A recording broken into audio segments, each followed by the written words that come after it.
Cuando una madre es diagnosticada con cáncer, muchas veces en lo primero que piensa es ¿quién cuidará a mis hijos? ¿Qué va a pasar con ellos si algo sale mal? ¿Les diré lo que me pasa o será mejor guardarlo en silencio? En fin, frente a ella, cientos de preguntas se agolpan solo para concluir que, por el momento, no hay una respuesta concreta. Si eres madre de familia y acabas de ser diagnosticada con cáncer, o si estás iniciando el recorrido por la enfermedad, tienes que ver este programa, porque nuestros especialistas te pueden ayudar a poner un poco de claridad en tu camino para saber qué hacer, cómo priorizar lo que debes decir a tus hijos, distinguir lo que es urgente de lo necesario y sobre todo a entender la importancia de hablar con los hijos e hijas sin importar su edad. Hola, ¿qué tal? Muy buenos días. En sustitución de Cristina Jáuregui, hoy les saluda Marisa Escribano. Gracias por estar con nosotros esta mañana. Y bueno, un tema fuerte, pero un tema muy necesario. Yo sé que a todos nos asusta la palabra cáncer, pero cuando eventualmente aparece esta enfermedad en nuestra vida, ¿cómo podemos hablar de ello con nuestros hijos? ¿Cómo decirles que tenemos cáncer? ¿Cómo tratar con ellos lo que implica toda esta enfermedad? Porque es una enfermedad que no solamente afecta a quien lo padece, sino también a la familia entera. Entonces, ¿cómo hablar de estos temas y explicarles a los que están a nuestro alrededor sobre cómo vamos a estar, lo que nos puede pasar, las expectativas que tenemos, cómo pueden colaborar nuestros familiares con nosotros, en fin, todo lo que tiene que ver con este tema. Así que quédese con nosotros y aprendamos juntas y juntos. Sandra González Rull, buenos días. Hola Marisa, qué gusto tenerte por aquí. Muchas gracias por acompañarnos aquí, como dices, en lugar de Cris, a quien le mandamos un fuerte abrazo y esperamos ya tenerla de vuelta la próxima semana. Ya, la próxima semana aquí estará. Pero siempre es un gusto compartir contigo y en este tema tan interesante que, como bien decías, Marisa, ¿qué hacer cuando recibimos el diagnóstico? Pero yo lo pienso también del otro lado porque lo acabamos de vivir en mi familia. A la mamá de mis primos le diagnosticaron cáncer, sin embargo los hijos fueron los primeros en enterarse. Fíjate. Por la condición de gravedad en la que llegó ella. El cáncer apareció después de otro diagnóstico primario y entonces los hijos fueron los que reciben primero la noticia y los que tienen que manejar la información y después decidir o no decírselo a la mamá y cómo decírselo. Entonces, de cualquiera de las formas es una situación complicada, es difícil y es importante acompañarse de especialistas como los que tenemos el día de hoy. Y recordar que a todo el público que tenemos la transmisión en vivo a través de Facebook Live, que nos dejen ahí debajito sus comentarios, sus preguntas, si quieren hacerlo de manera más privada o más extensa, pueden mandarnos inbox, nos pueden mandar un tweet, nos pueden llamar vía telefónica, así que de cualquier forma usted permanezca comunicado con nosotros. Así es, y déjame presentarles a nuestros especialistas el día de hoy. Está con nosotros Maite Prida. Ella es presentadora de radio y de televisión, es escritora, también es conferencista, es directora de la Fundación Maite Prida Foundation.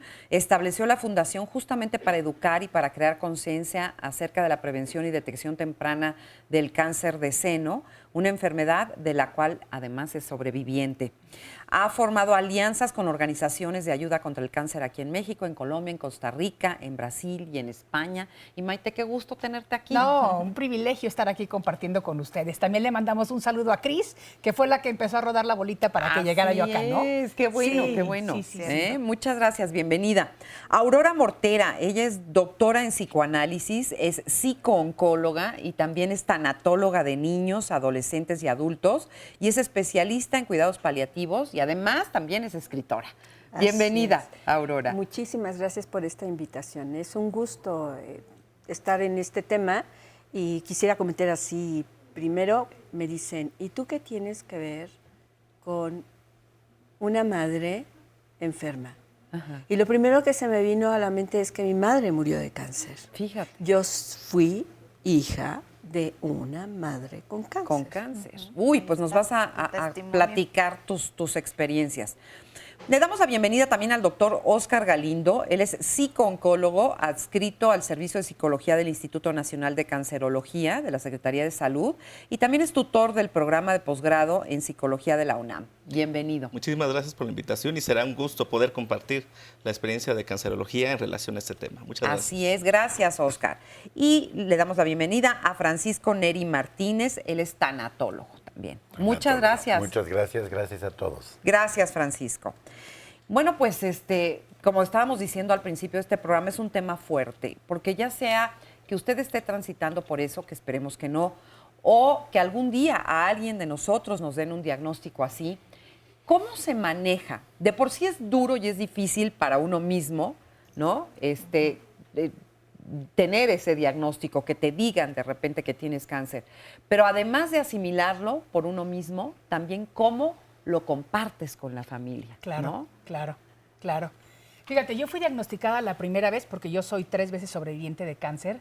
La ¿Del primera mismo vez, cáncer? No, de 2 primarios y de uno como consecuencia de. Ajá. La primera vez fue en el año 2001 y me dijeron los médicos que me preparara, que me despidiera, que arreglara todo porque me daban 3 meses. Era en estado 3, era un cáncer súper agresivo.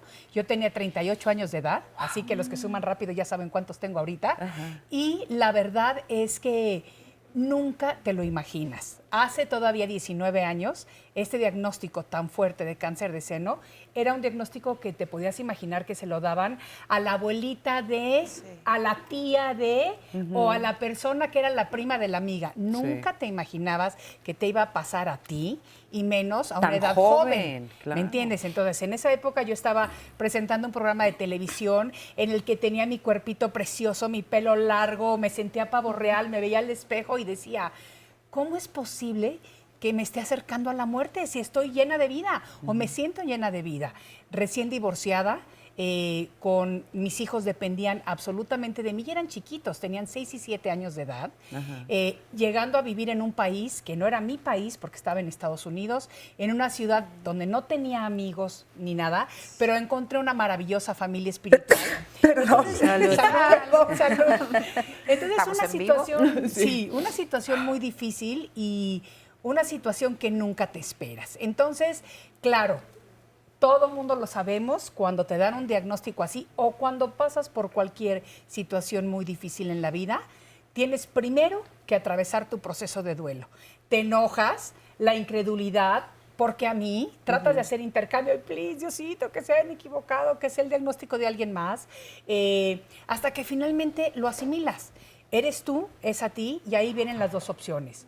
O te vuelves víctima de las circunstancias, o sacas a esa guerrera o guerrero que todos tenemos dentro y dices, bueno, pues ¿sabes qué? Le voy a luchar con dignidad y valentía.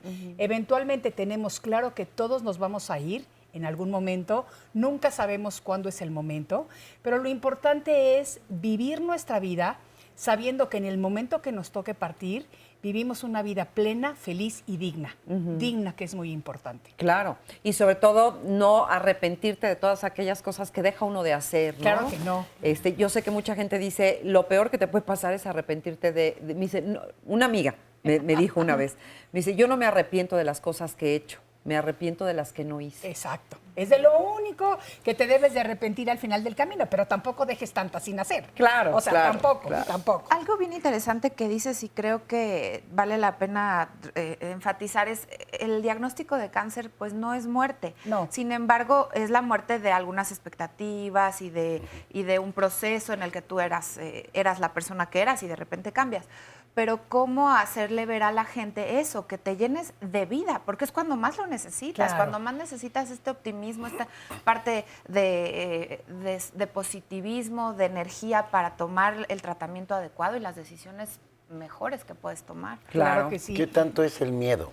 Ajá, Vivimos con miedo. sí. Mucho miedo. Sí. Claro. Entonces, el diagnóstico de muerte, de cáncer nos hace pensar inmediatamente, yo ya me voy a morir. Es que antes era Sí, sinónimo de además muerte, era, casi sí, hace era, muchos Pero años. Pero ¿hace ya cuánto hoy en día que, no. que está la información? Para que uno sepa que esto ya no es verdad. Sí. Hoy No en día recibir un necesariamente, diagnóstico de claro. cáncer ya No, no ya- es una sentencia de muerte. no, ahora, es dicen- un llamado a la vida. Claro, pero es que, Sí. ¿quién es terminal? Todos. Claro. Todos somos claro, terminales. Todos. Y el no tener cáncer no me garantiza que yo voy a seguir vivo. Absolutamente. Nunca. Entonces tenemos que buscar la forma de... Es un diagnóstico como cualquier otro. Vamos a ver. Vamos a entrar, vamos a tener fe, vamos a tener fuerza, esperanza, unión. Pero es información. Que yo a los niños no les hablo de que este pececito que se te murió, mira, hijo, ven, vamos a enterrarlo ya. Vamos a buscar otro, no igualito. ¿Cuántas veces van en la noche compran otro igualito, lo ponen. Si no le hablamos de la muerte, no No. sabemos cómo hablarle No. de estos procesos a los niños. Sí, por eso hoy Sí. vamos a entrarle de lleno a ese tema, que es cómo decírselos. Pero antes me gustaría saber si hay estadísticas, cosas en general de cómo estamos hoy en día con respecto al cáncer. Sí, de hecho, los principales cánceres en población mexicana es cáncer de mama, segundo, cáncer de próstata, tercero, cáncer colorectal, los tres relacionados con el comportamiento, con usualmente conductas que hacemos, dejar de hacer ejercicio, consumir tabaco, muchas conductas que ya hemos escuchado se relacionan con mayor probabilidad de desarrollar esta enfermedad. Ajá. Ahora, cuando se presenta, como bien señala, es muy importante recordar que, uno, el cáncer se considera un cáncer familiar, no hay que dejar a la paciente o al paciente, si fuera el papá, enfrentar de forma aislada. Y dos, que estos temas se tienen que hablar, la parte psicosocial, la atención psicosocial, se debe de considerar como parte del tratamiento integral. Hace algunos años era optativo, se podía tener atención en salud mental, tal vez un psicooncólogo, sí o no. Actualmente, un psicooncólogo debe ser parte integral de centros comprensivos del cáncer para poder atender a los pacientes y a sus familiares. ¿Por qué se curan más hoy del cáncer las personas que antes? Obviamente, el cáncer se cura si se identifica en un estadio temprano, una detección oportuna.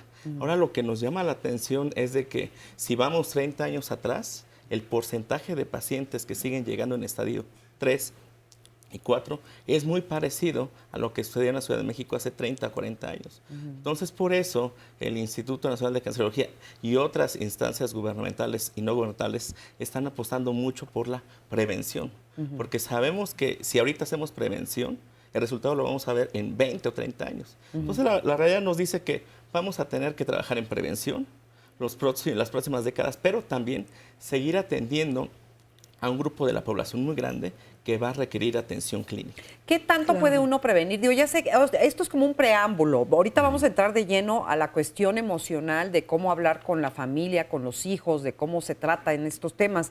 Pero creo que es importante también tener como un contexto de dónde estamos parados hoy en día con respecto a esto del cáncer, ¿no? Entonces, pero ya por decir eso ya se me olvidó lo que No, de la prevención, ibas a decir ¿Qué de la tanto? prevención. Ah, sí, que qué tanto verdaderamente puede uno prevenir. O sea, si yo como brócoli, salgo a correr alrededor de la cuadra, no fumo, no tomo, o sea, ¿no me va a dar? Ok, creo que aquí hay un punto bien importante, todos tendríamos que ser parte de hacer una cultura sobre el cáncer. Todos pensamos en el cáncer ya cuando es diagnosticado, pero buena parte de los factores de riesgo son comportamentales. Si cada uno de nosotros hace su trabajo, obesidad, por ejemplo, la obesidad se ha identificado como un factor de riesgo para estos 3 cánceres que yo les mencioné. Yo le hago una pregunta a mis alumnos o a otras personas. ¿Quién ha escuchado del cáncer colorectal? Han escuchado tal vez del cáncer de mama, cervicouterino, pero colorectal se sabe muy poco y está actualmente en tercer lugar. Se sabe que en población mexicana están llegando cada vez pacientes más jóvenes, igual que en cáncer de mama por un lado, y ambos cánceres se relacionan con nuestro comportamiento.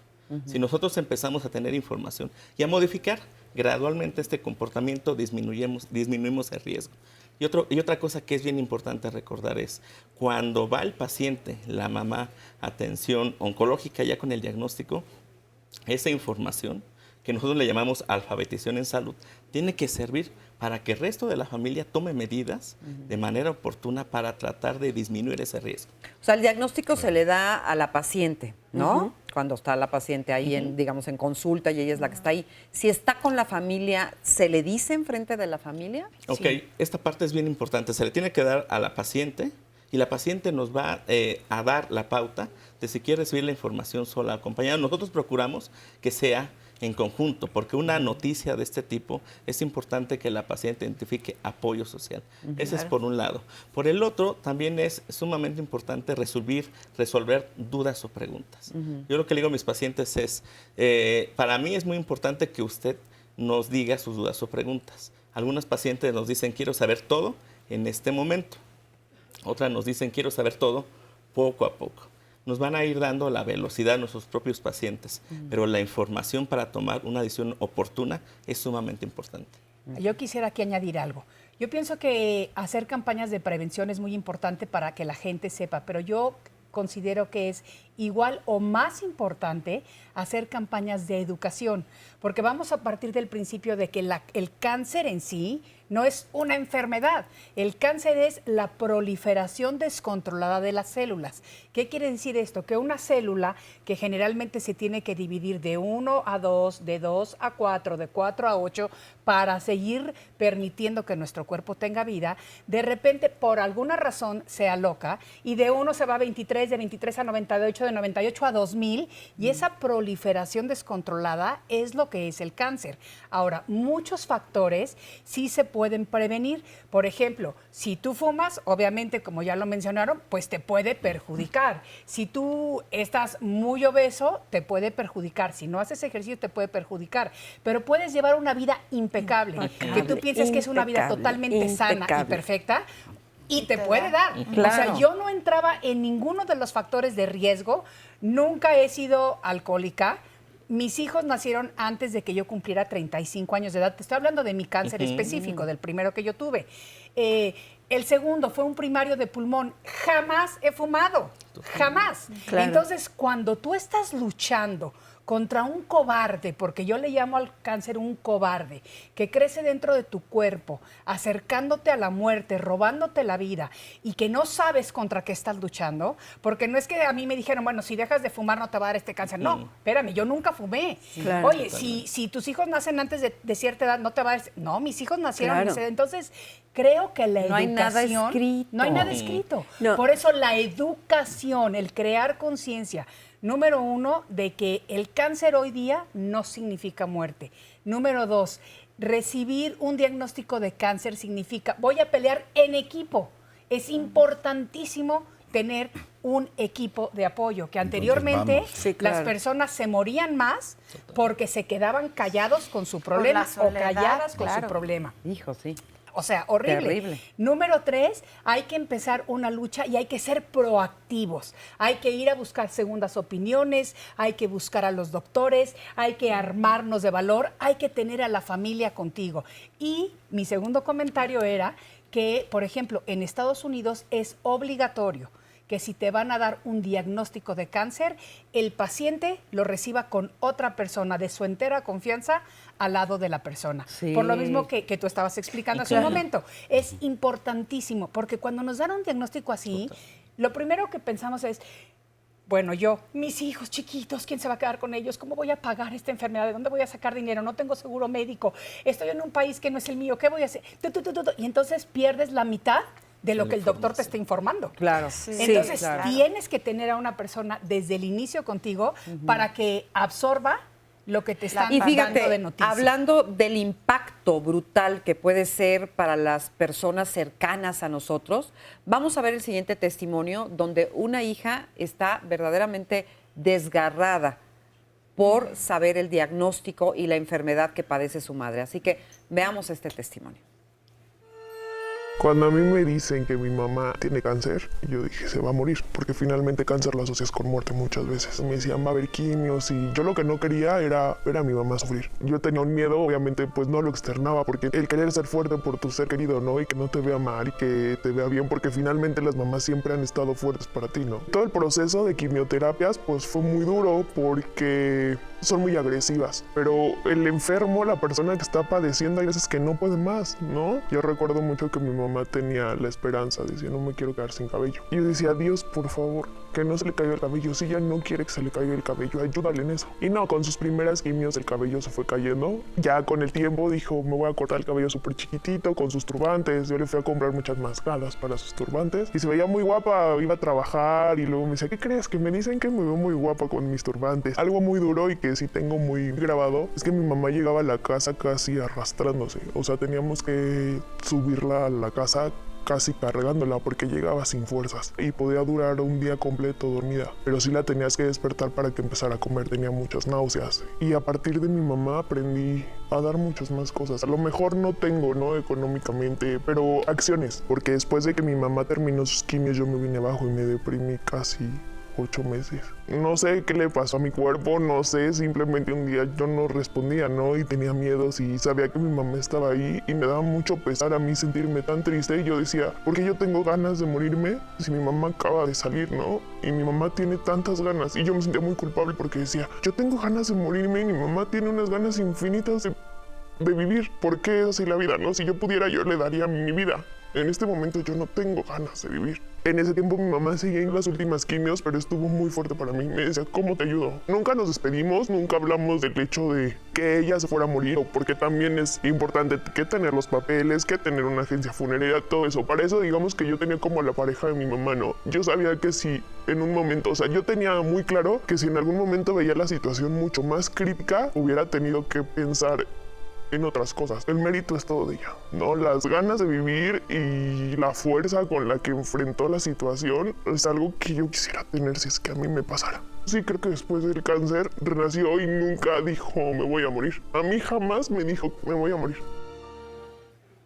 Qué fuerte, qué sensible, y además ahí podemos ver clarísimamente cómo el diagnóstico de cáncer no es un diagnóstico de la persona que lo padece, es un diagnóstico que le pega a toda la familia, particularmente a los hijos. El cáncer es una enfermedad que entra de manera natural en el cuerpo. Y creo que este es un aspecto emocional que tenemos que reconocer y es algo que yo trabajo mucho con mis pacientes. El asunto de que el cáncer no tiene que ver con algo que tú hiciste. Porque puede haber el caso que comentaba Maite, de tener una vida excelente sin factores de riesgo para que se produzca el cáncer o se acelere, puede lo contrario, por supuesto, y darse. Entonces, es algo natural, ese es un punto. El segundo es que cuando entra, no solamente enferma a ese sujeto, sino enferma a toda la familia se fractura. El cáncer representa una amenaza real y brutal a la vida. Y todos se ven rotos en su forma de vivir, en su forma de creer, en su forma de actuar. Y esto requiere que tanto el resto de la red de apoyo como los médicos, el personal de asistencia que estamos alrededor de ellos, tengamos mucha paciencia, mucha tolerancia y les demos tiempo para ir procesando cada una de las cosas que van viviendo. Porque la aceptación solo va a venir a partir de todo lo que vas viviendo. No porque te lo dicen ya lo aceptas. Pasas por la confrontación del hospital, pasas por la confrontación de la pérdida de tu cotidianeidad, de la pérdida de tu trabajo, de tu escuela, de tus actividades. Pasas por la quimioterapia, pasas por los síntomas secundarios o las reacciones secundarias, pasas por los estudios. Entonces, todo eso paulatinamente lo vas viviendo y eso es lo que te va dando la herramienta de la aceptación. Ahora, esa aceptación es muy importante que no vaya acompañada de la exigencia de la fortaleza. Como vemos en el testimonio, es que tú tienes que ser fuerte. Es que espérame, ser fuerte no significa no llorar. Ser fuerte significa atreverte a llorar y atreverte a hablar. A mí hay una frase que me encanta, que resume esto. Lo innombrable se convierte, fíjense, lo indecible que no se puede decir, se convierte en lo innombrable y lo innombrable se convierte en un secreto inaceptable.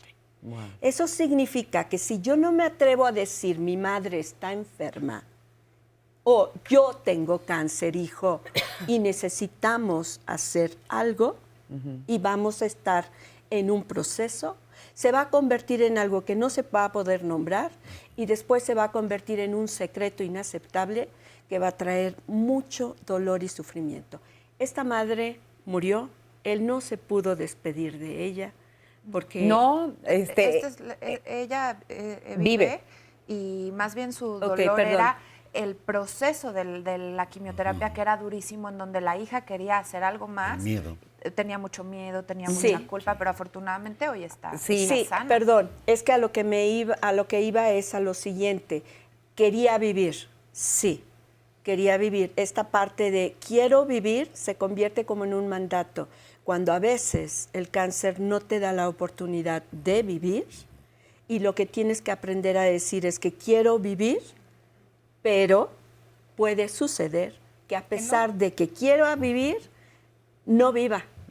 Y por lo tanto, tenemos que abordar el tema y tenemos que aprender a vivir, disfrutar cada una de las cosas y a despedirnos también. Claro. A eso iba con esta parte. Esta madre vive, pero si esta madre muere y después de haber estado diciendo es que quiero vivir, quiero vivir, quiero vivir, quiero vivir, ¿qué va a pasar con el duelo de este hijo? Pero fíjate, mientras la madre dice, ahí el testimonio de la hija dice, mientras más mi madre quería vivir, yo más quería morirme. Sí. ¿No? O sea, ¿cómo les afecta? Y les ¿Cómo afecta les duele? porque habla, y es muy clara cuando explica el dolor de ver a tu familiar, en este caso a tu mamá, abatida por las quimioterapias, pasando algo tan doloroso. Creo que también eso es bien importante en toda la familia, el ver a una persona que siempre ha sido fuerte, trabajadora, íntegra, y de repente va a pasar unas semanas en un proceso hospitalizada, es durísimo. Es meses. Exactamente. Sí. Entonces esto a los hijos les duele muchísimo y también a la inversa. Cuando tú ves a tu hijo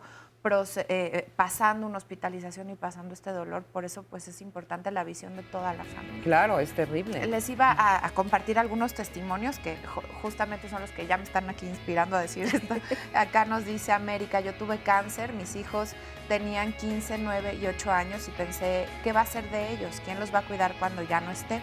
Me atendieron en el Hospital General de México rapidísimo, me operaron, después hice metástasis, pero después de 25 radiaciones, ahora estoy con mis hijos, ya están grandes y sigo cada año en revisión y en remisión también. Eso. No, bien, felicidades. Pero fíjense, sí, es lógico, el primer pensamiento es qué va a ser de ellos, sobre todo porque estaban muy jovencitos. Acá nos dicen una hija que se solidarizó con su mamá y se rapó. Ambas mujeres, dice, muchas personas piensan que para las mujeres no es importante el tema del cabello, pero ahí las dos hijas fueron las que decidieron raparse. Bueno, pues vamos a ir a una pausa y regresamos a seguir platicando. Continuamos, recuerde que estamos en vivo en Diálogos en Confianza, el tema del día de hoy muy importante, estamos hablando del diagnóstico de cáncer siendo una mamá o cuando a tu mamá le dan este diagnóstico. Toda la familia está involucrada y por eso queremos invitarlos a que participen. Y el día de mañana un tema también muy interesante, Marisa, van a tocar el tema de la traición. Va a estar muy bueno, no se lo pierdan, Marisa y Oscar van a estar hablando del dolor de la traición. Y aquí la pregunta es, ¿qué hace que una persona traicione a otra? ¿Qué nos lleva a cometer una traición? ¿Les ha sucedido que los traicionan? Y sobre todo se trata de gente en la que confiamos, donde hemos depositado el cariño, el amor, la confianza. Entonces, cuando esto se rompe, por supuesto que es dolorosísimo y de esto es de lo que van a hablar, Marisa. Y justo eso es lo que duele, ¿sí? Que siempre viene de alguien que te duele, que amas, que quieres, que no te esperabas que te traicionara, ¿no? En eso consiste. Entonces, por ejemplo, en los casos de infidelidad, se sabe que lo que más duele es la traición, no tanto el acto de infidelidad como la traición de la confianza, ¿no? Exactamente. Eso y en muchas cosas más. Entonces, de eso vamos a estar platicando mañana. No se lo pierda porque sí va a estar muy bueno, porque vamos a hablar de ese dolor que produce la traición. Ya me imagino los testimonios. Puede comunicarse desde este momento si quiere venir o quiere participar. Y vamos a retomar nuestro tema. Vamos a ver la siguiente recomendación literaria. Jimmy Holland, fundadora de la psicooncología o la terapia psicológica centrada en pacientes con cáncer y sus familiares, es autora del libro La cara humana del cáncer. En esta guía encontrarás recursos para afrontar la incertidumbre, ansiedad, angustia y enojo, así como otras emociones adversas que surgen cuando un ser querido es diagnosticado con cáncer. Bueno, pues ya estamos aquí de regreso y estaba yo pensando, ¿a partir de qué edad se le puede decir a un niño que la madre tiene cáncer? O sea, ¿le puedes a qué edad? ¿Cómo se lo dices? ¿Cómo lo planteas? No sé. Yo creo que siempre se lo puedes decir. El asunto es considerar cuándo lo comprende, ¿verdad? Lo puede comprender a partir de los 4 años, 5 años, y cómo lo comprende, porque puede comprenderlo como efecto de algo que hizo. O sea, me porté mal y por eso a mi mamá se enfermó, le duele el estómago, cuando puede ser un cáncer de intestino, ¿no? Sí. Entonces, la capacidad de abstracción como tal, a partir de los 10, 11 años, más o menos en promedio, para poder entender todo lo que tiene que ver con el cáncer, ¿verdad? Pero antes, que eso es parte del trabajo que yo hago con niños, que tengo libros, hay uno de La Lucecita, la historia de una niña con leucemia, que ya tiene como 15 años que trabajo con él. A través de eso y de dibujitos, irle ayudando al niño a entender que alguien se puede enfermar, que alguien puede estar en el hospital, que a alguien le pueden sacar sangre, que a alguien se le puede caer el cabello, que alguien puede vomitar, como todos esos elementos que pueden estarle pasando a mamá y que alguien externo o alguien muy cercano le puede ir orientando al niño, le puede decir como mami que le duele el estómago, o como mami que tiene ganas de vomitar, o como mami que tiene que ir al hospital. Entonces, no se va al hospital, mami, porque no te quiera, hijo. Eso es importantísimo, por eso ¿no? es importante hablar con los hijos. Claro. Es importantísimo. Es que es lo más importante. Si uno no habla con un niño de lo que puede pasar, de que mamá, papá, todos nos vamos a morir. ¿Qué pasa cuando al niño que descubre después de un tiempo que se murió su mamá? Claro. Que se murió su abuelita. Que no se fue de viaje, como le dijeron. ¿Cómo llega sí, y cómo, ya que lo ve uno destrozado, llorando, en un sufrimiento espantoso, qué le dice uno en ese momento? Nada. O sea, abrazarlo y dejarlo que llore.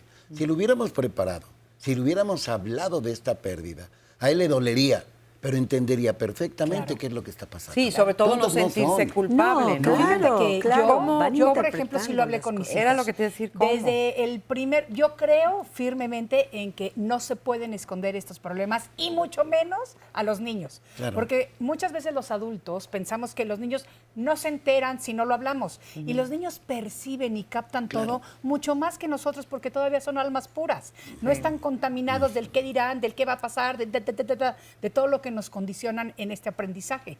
Entonces, yo personalmente, en cuanto recibí la noticia y lo asimilé, sentí a mis hijitos, que tenían 6 y 7 años de edad en ese momento, y les dije, hijitos, mami está enfermita. Y lo hablé a su nivel. Tiene un problema porque unos malos entraron a su cuerpo. Y entonces ahorita los doctores me van a inyectar soldaditos que van a ir, van a estar disparándole a los tumores que tengo dentro para matarlos. Entonces, cuando yo vaya al hospital, lo que pasa es que va a haber un problema. Voy a pasar mucho tiempo en el hospital, no voy a poder estar con ustedes. Vamos a armarnos de todos nuestros amigos para que vengan y los lleven a nadar y los lleven a la escuela. O sea, tratándoles de encontrar cosas positivas que hacer. Y además va a haber un problema, que mami se le va a cambiar el color de la piel y se va a empezar a poner blanca azulosa y que estos soldaditos pues no son tan precisos y entonces atacan al pelo, entonces me voy a quedar calva. Y entonces vamos a ver qué pasa en el hospital. Yo les dije, voy a ir al hospital. Pero también oír eso a Sí. un niño debe ser sí. terrible. Yo- Como pero mi mamá ¿saben se va a qué poner decir? gris y se va... Fíjate que no, fíjate que mis hijos y otra cosa que hice, ese mismo día le regalé un cuaderno a cada uno, a mi hijo azul, a mi hija rosa, cuaderno de súper normal.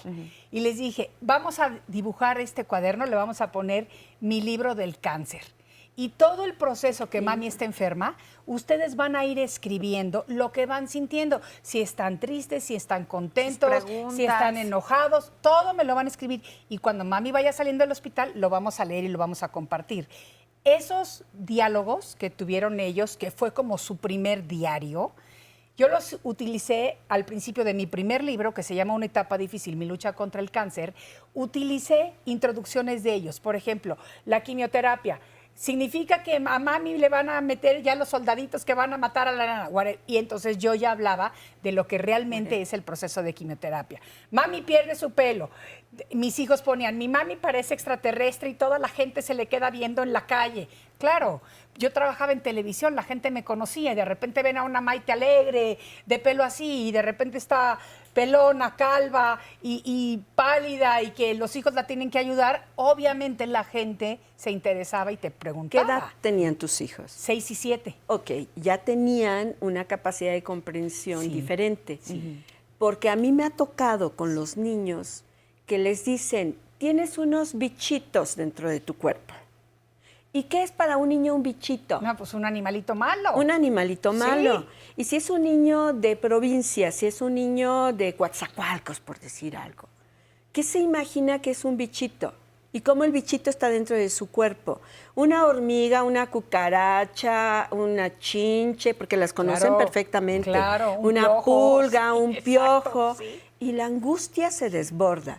Por eso el profesional tiene la capacidad para pensar en cómo el niño está interpretando esa realidad que está viviendo. Claro, ¿sí? Claro. Y irle ayudando dependiendo de su paulatinamente. entorno. Entonces, digo, perdón, pero yo lo que veo son los enfermos. Entonces, perdón al auditorio, me voy al público, me voy a orientar hacia esos ejemplos negativos. O sea, hay niños que lo piensan muy bien y que tienen la capacidad, pero hay otros niños que no. Entonces, tenemos que tener mucho cuidado en los términos que utilizamos. Entraron unos malos a tu cuerpo, para otro niño en otro contexto, puede ser algo terrorífico. Sí. Terrorífico. Claro, o sea, Y también Claro. muchas veces habrá que escuchar las preguntas más que nada, ¿no? De cuando son muy pequeñitos sale mucha curiosidad y más que decirles habrá que escucharlos. Por eso, A mí, ¿sabes perdón. ¿Cómo qué? A mi entraron niña me esos preguntó bichitos? directamente, Sí. mami, ¿te vas a morir? Así. ¿Y qué le dijiste? No sé, mi amor. La verdad es que no sé, porque eso no depende de mí, depende de allá arriba. Pero yo te prometo que voy a hacer todo lo humanamente posible para vivir, porque yo quiero seguir viviendo con ustedes. Pero vamos a ver qué pasa. Vamos a lucharle juntos. Solo y yo una pienso que cosa hay que hablarle agregarla. siempre con la verdad. Una cosa a agregar. Yo decía, hablar siempre, preocuparnos por cómo lo comprende es la tarea. Claro. Y nosotros somos los que presentamos la realidad. El equipo médico, el equipo de asistencia médica es el que presenta la realidad al niño o al adolescente. ¿Se debe dramatizar No. o se debe desdramatizar? Desdramatizar. También. Oye, pero también tendrá que ver en la resiliencia de cada familia, claro, porque claro. habrá diagnósticos que pueden caer como bomba en una casa Siempre y en otro, caen. pero en una destruyen todo y en otra a lo mejor nada más un pedacito y se levantan rápido. Y porque justo es lo que nos están diciendo. Tiene que ver también con cómo se va preparando la familia. Miren, acá nos dicen un testimonio que siempre le han hablado a sus hijos de temas de la muerte y ellos saben que existe la vida y la muerte, aunque tienen 4 y 5 años. Acá nos dicen, hace menos de un año mi tía murió de cáncer en la garganta y por las mismas fechas en que diagnosticaron a mi tía, le comunicaron sus doctores que su garganta ya se encuentra comprometida y desde que se enteró lo vive como si ya fuera una realidad. O sea, como cuando a una persona de la familia la diagnostican y el resto se proyecta en una posibilidad de que también les pueda dar. También dice, es sumamente importante saber, hacerles saber a los hijos lo que pasa, prepararlos para esperar cualquier cosa, enseñarles que pase lo que pase, hay que seguir la vida, darles herramientas para entender y comprender qué está pasando. Desde cualquier edad, ¿no? Como parte de su desarrollo. En mi caso, mi papá y mamá ya son grandes de edad y mi hijo desde los 4 años conoce y entiende perfecto el concepto de muerte. No estamos enfermos, pero sabe qué es lo que puede pasar. Eso mucho con los abuelitos cuando van creciendo y te van preguntando a tus hijos, ¿no? Sí. ¿Se va a Antes se morir la vivía más abuela? con la muerte, muy cercano, ¿no? Sí. Los abuelitos, ¿cuántos? Mi abuela tuvo 10 hijos, pero se murieron 5. Entonces era cotidiano. Claro. La gente tenía gallinas, Se moría era en su vez, matan casa, la claro, gallina. claro, Sí, claro. Ahora los niños dicen, es que el pollo de dónde sale, del súper. Claro. No, Exacto, ya cuando se enteran, exacto. no, es que es un animalito que estaba vivo y lo mataron. Ah, ya no quiero porque lo matan. Sí, Espérame, porque la entonces- conciencia también ha crecido, entonces es diferente de la Entonces, manera que arrancan vemos la ahorita lechuga. todo. Digo, que la Claro. lechuga sigue viva. No, compadre, Claro. ya se murió. Entonces, tenemos que sobrevivir. Este es un ciclo, entonces verlo como eso natural. Sí. Y además, vemos las caricaturas y ahí se mueren un día y artistas salen Claro. corriendo. Pues eso no existe. eso no es la vida real. Pero además estamos hablando hoy precisamente del cáncer, pero ¿cuántos diagnósticos no hay? Ah, claro. O sea, es algo con lo que Que uno son va a tener peores. que Sí. vivir en la vida. Sí. Con cualquier enfermedad que uno tenga y con las crónico-degenerativas además que aparecen. Y con la vida de los abuelos y con la muerte también de los abuelos y de los familiares a veces, de las personas alrededor, pues evidentemente que debe de formar parte de la vida. No es fácil, pero debería de formar parte de la vida de los hijos. Absolutamente. Así ¿no? es. Crear Y también, conciencia. ¿sabes qué? Conciencia de la vida en el hospital, porque luego también yo entiendo que muchos niños no son aceptados, o sea, no los puedes No llevar a dejan los entrar. hospitales. Sí. Pero no sé por qué en la familia, digo, en mi casa, por situaciones personales y de la vida de mi hijo, vivimos muchas veces en el hospital. Entonces mis hijas saben muy bien cómo es ir, entrar y salir de un hospital. Pero me parece que también puede ser un error no hablarle a los hijos de cuando la abuelita se va al hospital, hasta cuando te haces unos estudios y todo, porque como que fuera malo el tratar Sí. la salud. Entonces, claro, cuando te enfrentas a algo así y nunca han estado cerca de un hospital o de un tratamiento médico, no sé, doctor, Sí. cómo lo ven allá desde el centro hospitalario. Sí, de hecho, esto que comentas es sumamente importante. Yo creo que entender el cáncer también es entender las diferentes etapas de la vida. Porque el hablarle a un hijo pequeño es diferente, por ejemplo, a un hijo o a la pareja, a un hijo mayor o a la pareja. A un adolescente. Sí, los cuales en el sistema de salud se denominan cuidadores primarios. Mucho del éxito que tenemos en los hospitales es por el cuidado primario. El cuidado primario informal, ¿qué hace? Es el que transporta al paciente de la casa al hospital, gestiona recursos económicos, gestiona comunicación con el equipo de salud, da contención emocional. ¿Por qué?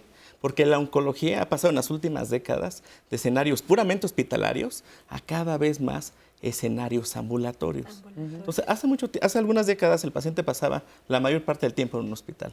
Ahorita buena parte del tiempo se la pasa en su hogar. Entonces, ahí no están los psicooncólogos, las enfermeras, los oncólogos, y ahí el cuidado primario informal es bien importante. ¿Por qué? Por dos razones. Porque tiene propias afectaciones psicológicas de cuidado primario, principalmente depresión, ansiedad y estrés, y un síndrome que se llama síndrome de sobrecarga, Del cuidado. que es el cuidar 2 o 3 años o más a un paciente. Después de ese tiempo hay afectaciones en tu salud mental, en tu interacción social y en tu salud física, es por un lado. Y por el otro, el propio cuidado primario tiene la necesidad de aprender estrategias y habilidades para cuidar al paciente. Entonces, cuando pensemos en el paciente, tenemos que tener pensado en el cuidado primario informal. Obviamente, cuando se tienen hijos pequeños, lo que mucho le preocupa a nuestros pacientes, que hemos Los visto, por ejemplo, en hijos. cáncer de mama o en cáncer ginecológico, es ¿y quién los va a cuidar? Entonces, ahí tenemos que desarrollar junto con la paciente, vernos como un equipo de trabajo, quienes pueden ayudarnos a hacer ese soporte social, red, porque claro. es fundamentalmente eso. Para terminar, el entorno hospitalario, de hecho, se han medido en el instituto la interacción de estrés, ansiedad, depresión, con el ruido, con la temperatura y la saturación. Y se sabe, por ejemplo, que el tener acceso a naturaleza disminuye los síntomas de dolor y de estrés del paciente.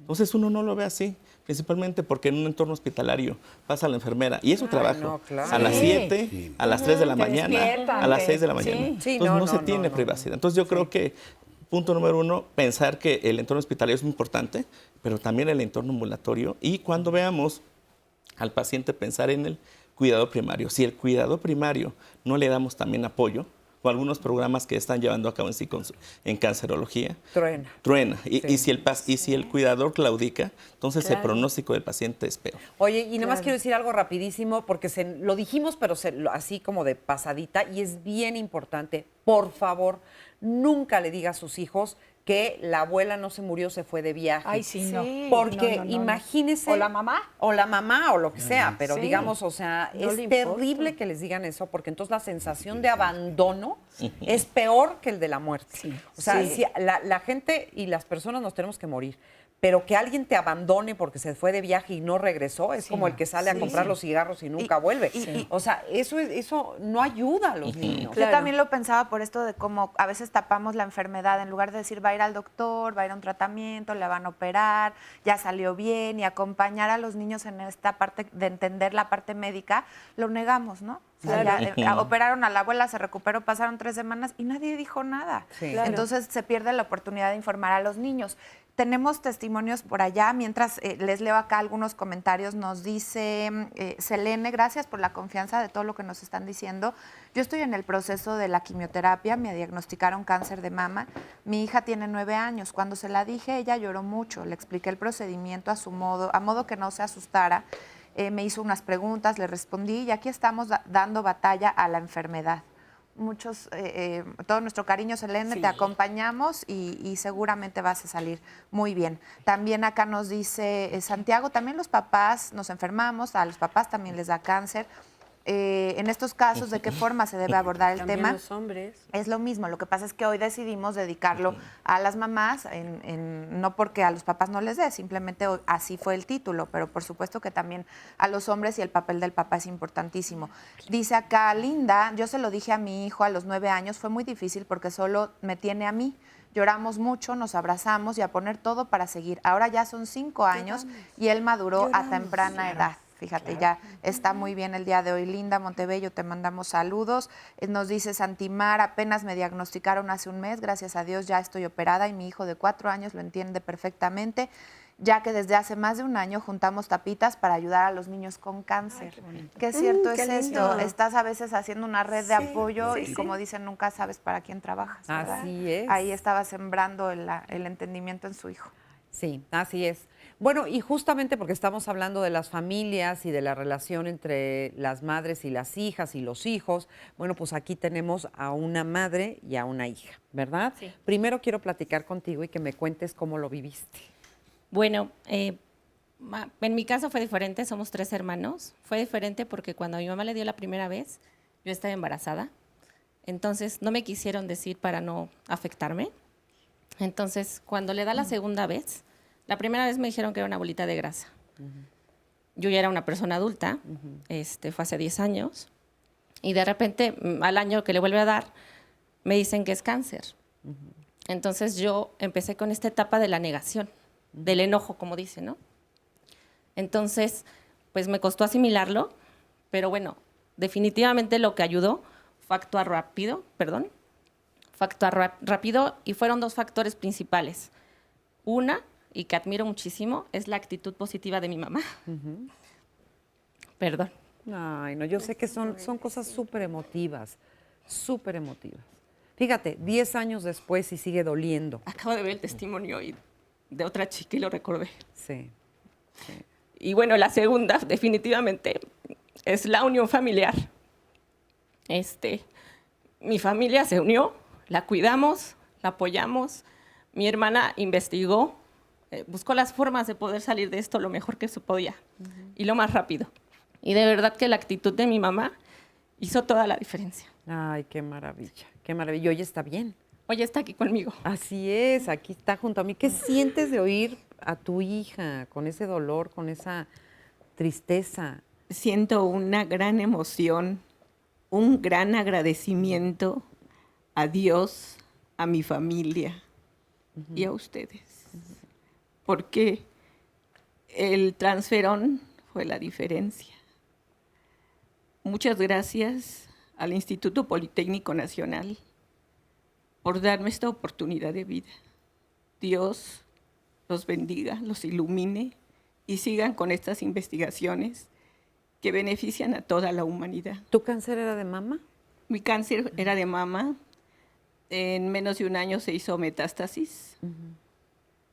Y estaba de la mama, se pasó acá, estaba todo esto inflamado. Recibí 25 radiaciones aquí, 25 acá, 8 quimioterapias. Ajá.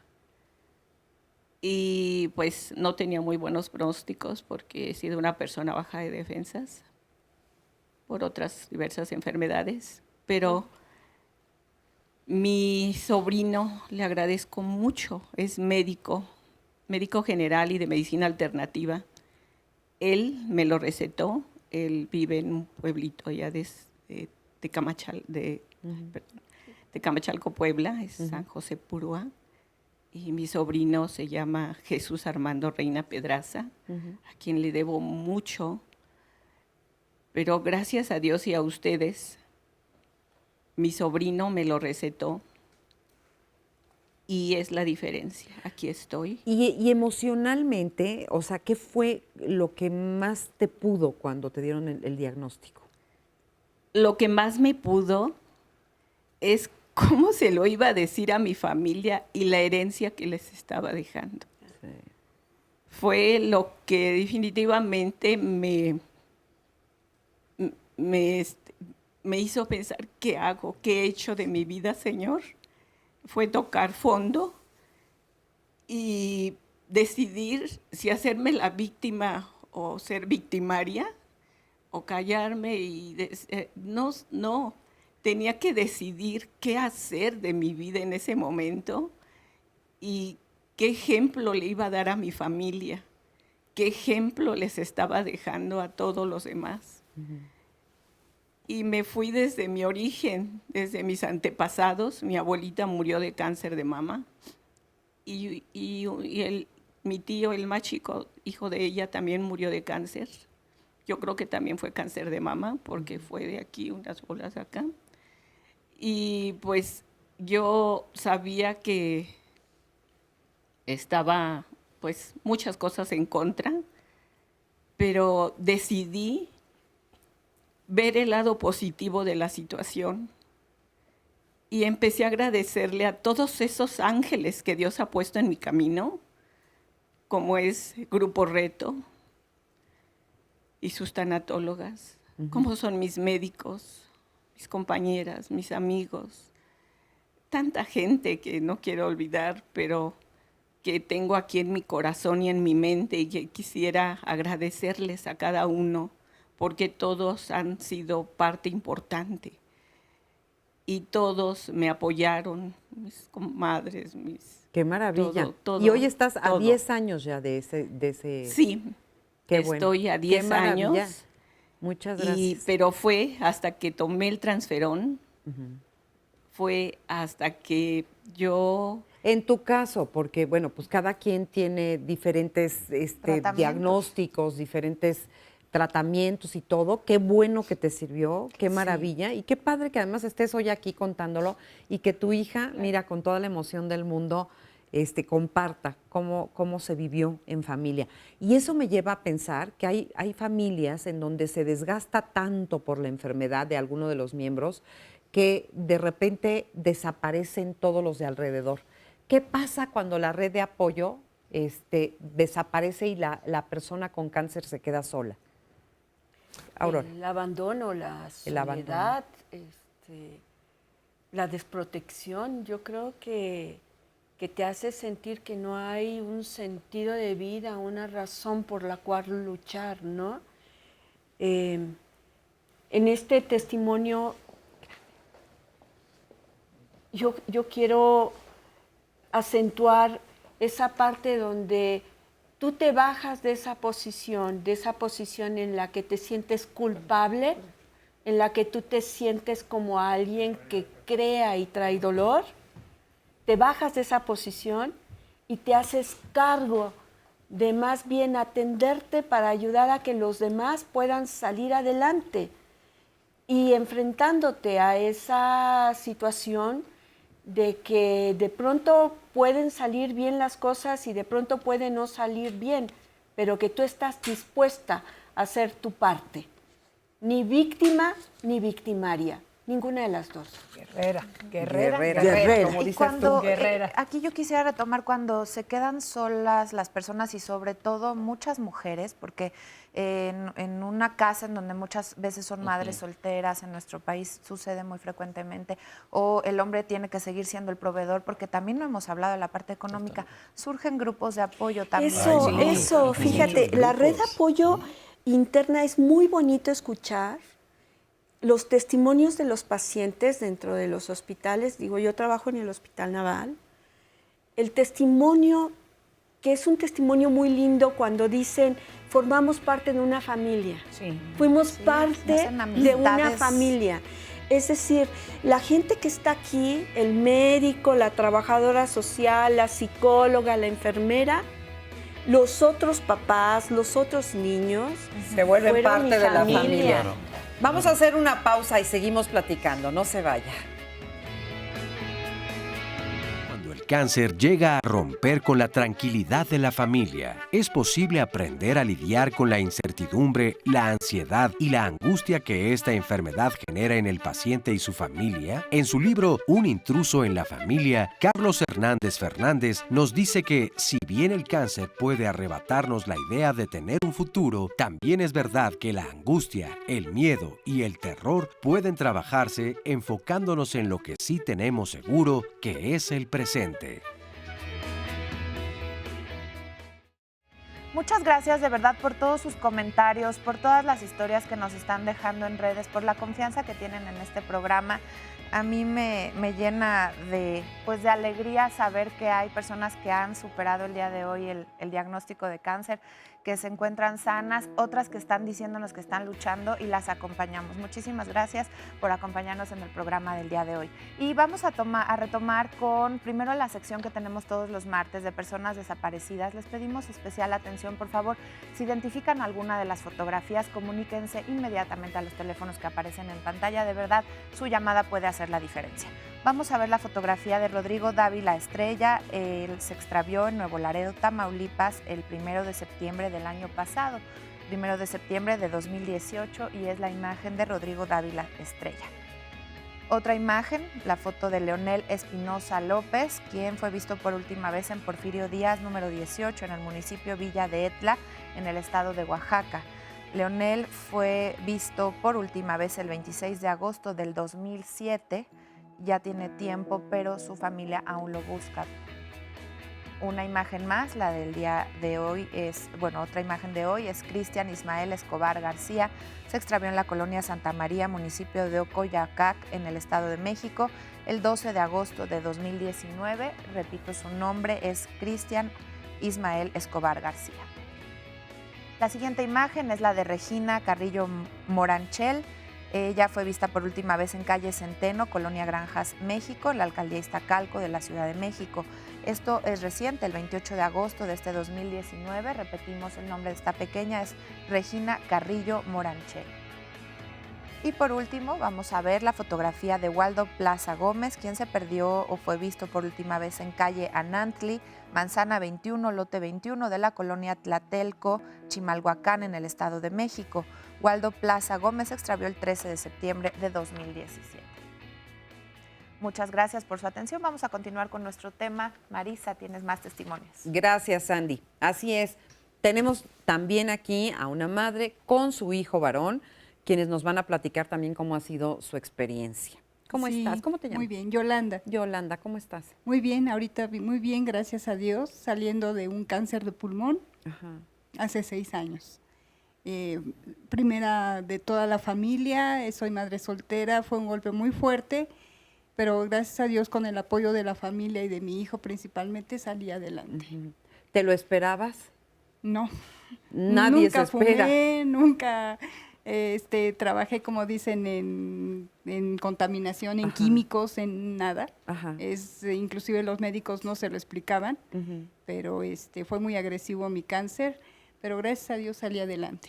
¿Qué fue lo más difícil para ti de comentarlo o decirlo con tu hijo? ¿Cómo se lo dijiste? Pues principalmente es el diagnóstico que dan.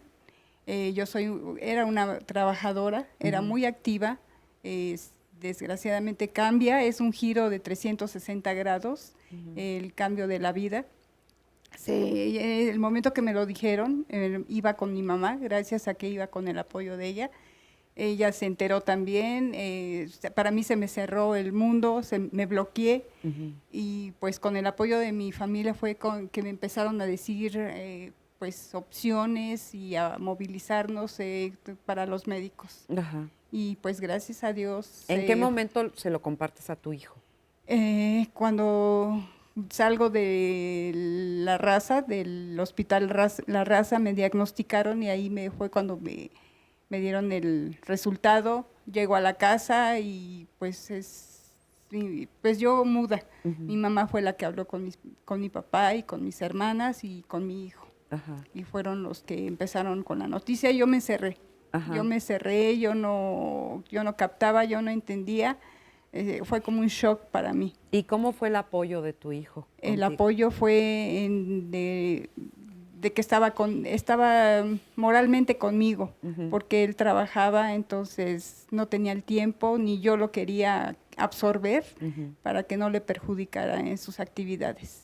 ¿Hoy estás bien? Gracias a Dios, bien. Qué maravilla. Con mis achaques y vida muy tranquila, pero gracias a Dios, bien. Qué bueno. Y más que nada, ver uno tiene la oportunidad de salir adelante. Gracias a Dios, es una oportunidad de vida. Ahorita la disfruto. Cada vez que amanece, le doy gracias a Dios por ver el sol, por ver la lluvia. Cuando termina el día, le doy gracias por haber disfrutado todo esos 24 horas. Ay, sí, qué maravilla. Pero así es como estoy viviendo. Qué bueno. Que sean muchísimos años más. Dios quiera. A ver, ¿y tú, cómo te llamas? Gabriel. Gabriel. A Así ver, es. Gabriel, ¿tú cuántos años tenías? O sea, ¿eso hace cuánto fue? Eso fue hace 6 años, yo tenía para ese entonces 22. Ajá. Sí fue muy difícil, fue un golpe anímico muy duro, sobre todo porque soy hijo único, mi mamá es madre soltera, entonces sí fue muy, muy, muy duro. Como dice mi mamá, mi apoyo fue moral porque no sé si fue mi reacción, pero hasta cierto punto físicamente me alejé. Error o acierto, hasta hoy lo veo como error, pero me cerré, fue shock y lo primero que hice fue... Espérame, que está hablando el reloj, Dios mío, qué horror. Ajá.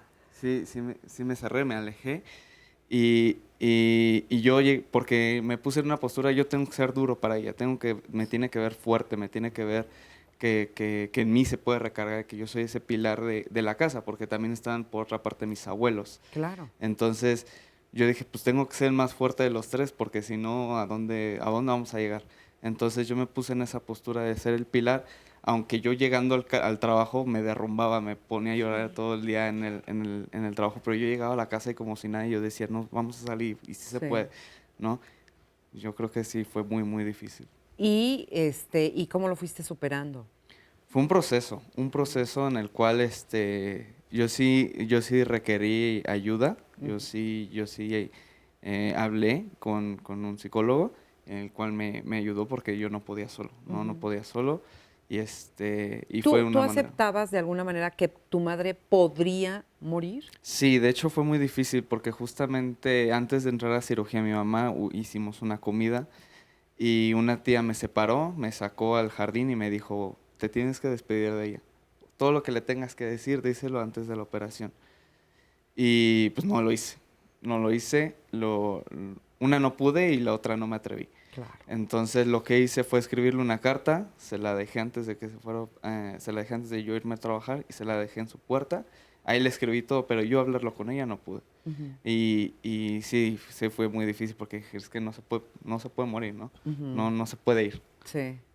Y hoy, bueno, pues feliz de la vida de saber que tu mamá está bien y que está contigo. Exacto, hoy feliz de la vida, la consiento mientras puedo. Hoy ya es abuela, entonces es otra etapa en la cual ya es como la otra cara de la moneda. Sí, claro. De hecho, también es algo muy padre, yo la vi muy deprimida.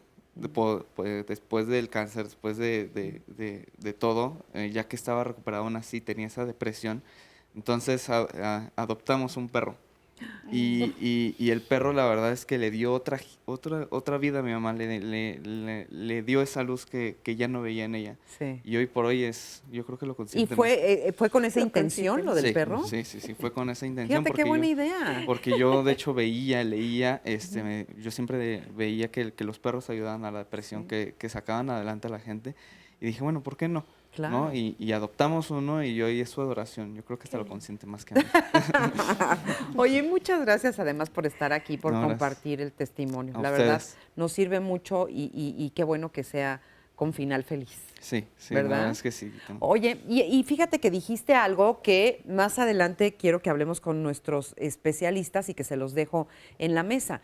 Esta cuestión de de cómo poder pues ayudar, platicar, no platicar, despedirse, no despedirse. O sea, qué carga también, qué difícil para la persona, para el hijo, para la hija, el no digamos aceptar el hecho de que se pueda morir la persona que amamos, sino de despedirse, ¿no? Sí. Eso se me hace muy fuerte. Pero bueno, antes vamos a ver un testimonio y ahorita ya platicamos de todo eso.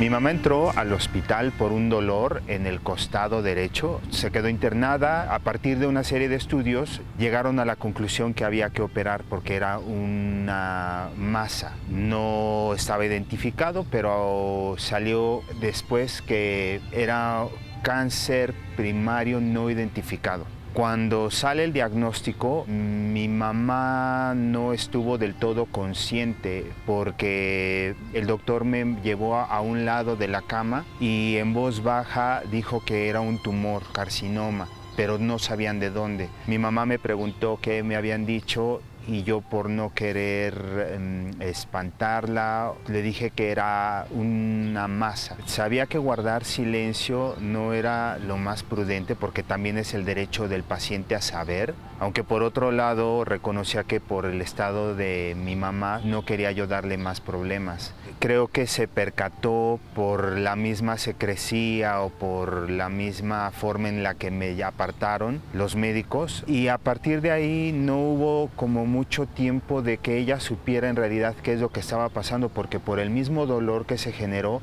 le empezaron a sedar, y yo creo que algo pasó en la cirugía que después de que regresó de la anestesia ya no era mi mamá, por decirlo así. El proceso del cuidado creo que fue muy complicado, pero más por ver cómo se desgastaba física y mentalmente mi mamá.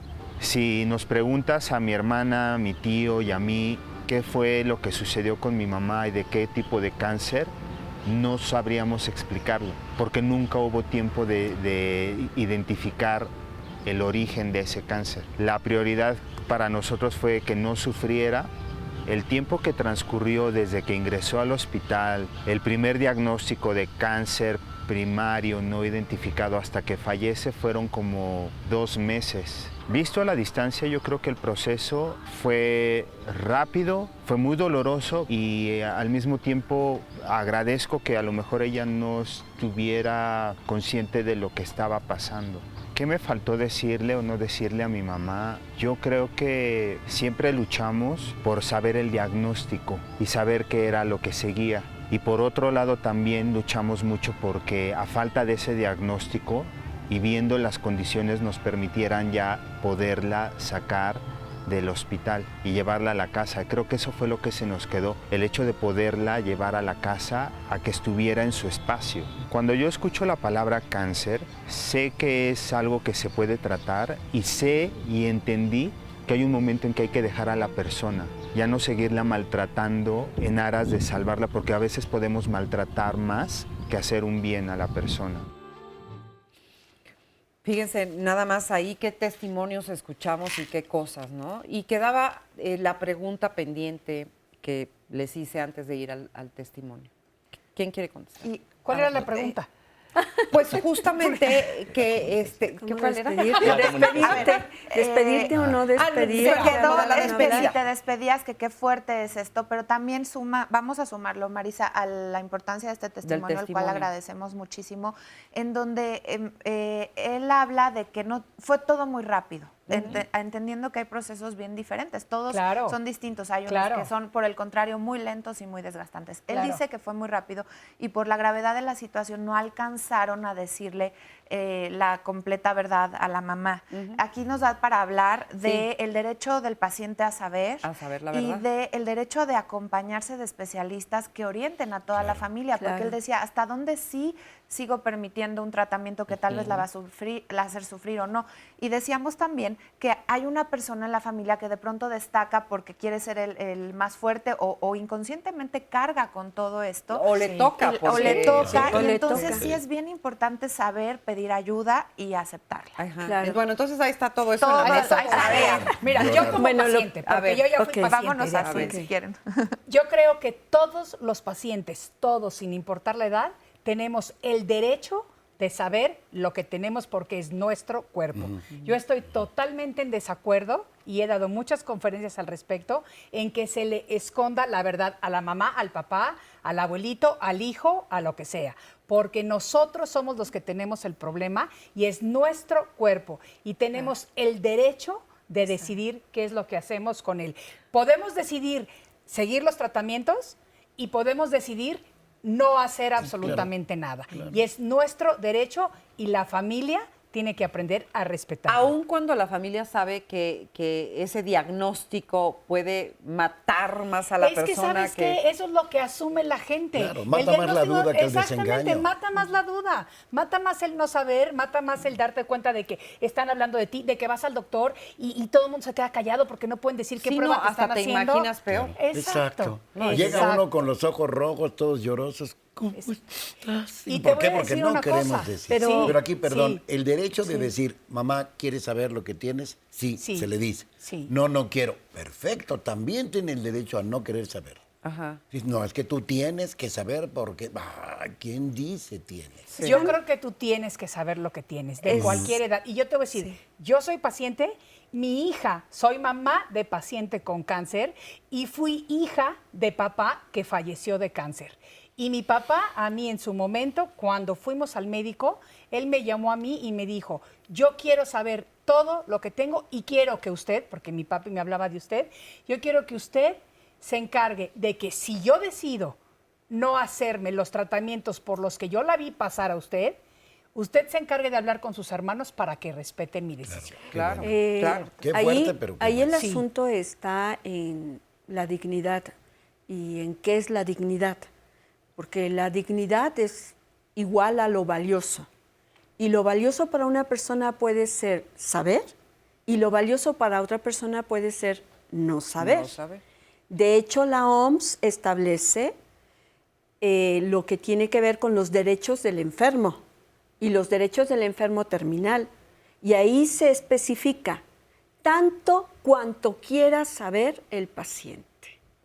Porque lo digno para uno puede ser una cosa y lo digno para el otro puede ser otra cosa. Claro. Entonces, si nosotros sabemos que en esa familia no fluye la información, no se hablan de las cosas, primero tendremos que trabajar eso para luego hablarlo. Pero claro, fueron 2 meses. Sí, claro. Pero fueron 2 meses y lo que se queda es ese sentimiento de que no se dijo, pero siempre se dice. Yo lo que trabajo es que uno siempre acaba hablando, siempre dice, siempre se despide.